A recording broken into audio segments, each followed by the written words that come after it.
بہت زمانے پہلے عرب کے سونے جیسے ملک میں ہارون نام کا ایک غریب آدمی رہتا تھا۔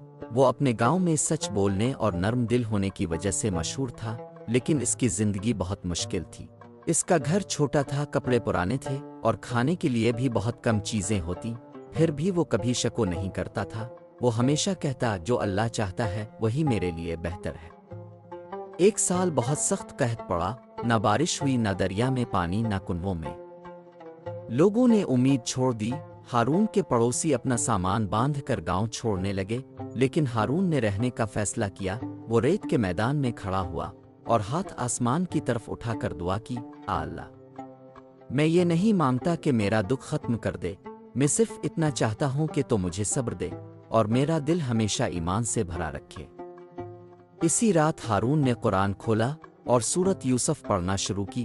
جب وہ اس آیت پر پہنچا تو اس کی آنکھوں میں آنسو آ گئے۔ بے شک جو اللہ سے ڈرتا ہے اور صبر کرتا ہے، اللہ نیک لوگوں کا اجر ضائع نہیں کرتا۔ ہارون نے قرآن بند کیا، اسے چوم کر کہا، اللہ، جیسے تاؤ نے حضرت یوسف کو اندھیروں سے نکالا، ویسے ہی میری زندگی میں بھی روشنی لے آ۔ اس دن کے بعد وہ ہر صبح سورت یوسف پڑھتا اور آسانی کے لیے دعا کرتا۔ دن ہفتوں میں بدل گئے، زمین پھر بھی خشک تھی، لیکن ہارون کا دل مضبوط ہوتا گیا۔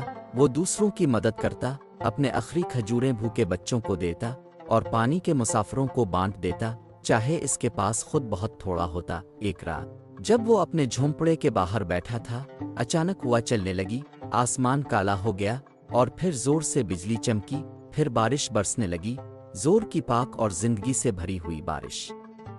لوگ اپنے گھروں سے باہر نکل آئے، اللہ کا شکر ادا کرتے ہوئے رو رہے تھے۔ قحط ختم ہو گیا تھا۔ اس دن سب نے سیکھا کہ صبر اور ایمان رکھنے والوں کے لیے اللہ ہمیشہ بہترین انعام رکھتا ہے۔